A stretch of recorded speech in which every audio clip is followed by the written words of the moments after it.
কাল থেকে family card বিতরণ পরীক্ষামূলকভাবে শুরু হতে যাচ্ছে। প্রথমেই মহাখালীর কড়াইল বস্তি থেকেই এর কার্যক্রম শুরু হচ্ছে। সকালে প্রধানমন্ত্রী তারেক রহমান এর আনুষ্ঠানিক উদ্বোধন করবেন বলে জানিয়েছেন সমাজ কল্যাণমন্ত্রী। এ সময় সুবিধাভোগীদের কাছে মোবাইল ফোনে পৌঁছে যাবে প্রথম মাসের নগদ সহায়তা।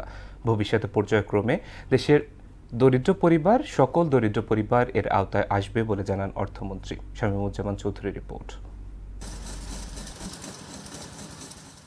নারীর ক্ষমতায়ন, অধিকার ও অর্থনৈতিক স্বাধীনতা নিশ্চিত করার লক্ষ্যে পরিবারভিত্তিক নতুন সামাজিক সুরক্ষা কর্মসূচি চালু করতে যাচ্ছে সরকার। এই কর্মসূচির আওতায় পরিবারের নারী প্রধানদের নামে ফ্যামিলি কার্ড প্রদান করা হবে।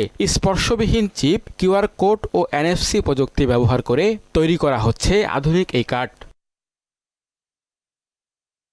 প্রথম পর্যায়ে পাইলট প্রকল্প হিসাবে দেশের ১৩টি জেলার ১৫টি ওয়ার্ডে এই কর্মসূচি বাস্তবায়ন করা হচ্ছে। এ সময় বাড়ি বাড়ি গিয়ে পরিবারের আর্থসামাজিক অবস্থা যাচাই করে তথ্য সংগ্রহ করা হয়েছে। আগামীকাল রাজধানীর কড়াইল বস্তিতে এই কর্মসূচির উদ্বোধন করবেন প্রধানমন্ত্রী তারেক রহমান, এমনটাই জানিয়েছেন সমাজ কল্যাণমন্ত্রী AZM জাহিদ হোসেন। TNT খেলার মাঠ অর্থাৎ কড়াইল বস্তি সংলগ্ন গণপ্রজাতন্ত্রী বাংলাদেশ সরকারের মাননীয় প্রধানমন্ত্রী ইনশাআল্লাহ ফ্যামিলি কার্ডের শুভ উদ্বোধন করবেন।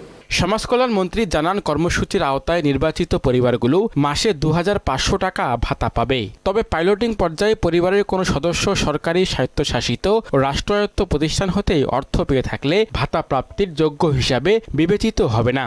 দরিদ্র ও নিম্ন মধ্যবিত্ত, এখান থেকে আমরা ডাটা কালেকশন করার সময় ৫১,৮০৫টি হাউস হোল্ড পেয়েছি।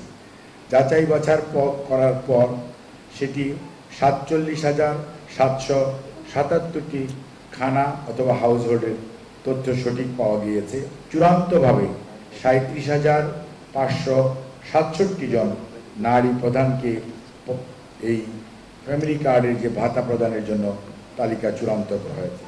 এ সময় অর্থমন্ত্রী জানান, পিছিয়ে পড়া জনগোষ্ঠীকে ফ্যামিলি কার্ড দেওয়ার সিদ্ধান্ত নেওয়া হয়েছে।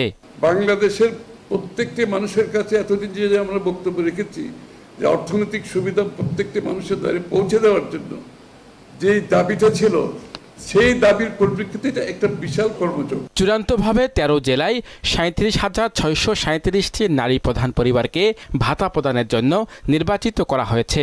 ভবিষ্যতে দেশের সব পরিবারকে এর আওতায় আনা হবে বলেও জানান অর্থমন্ত্রী।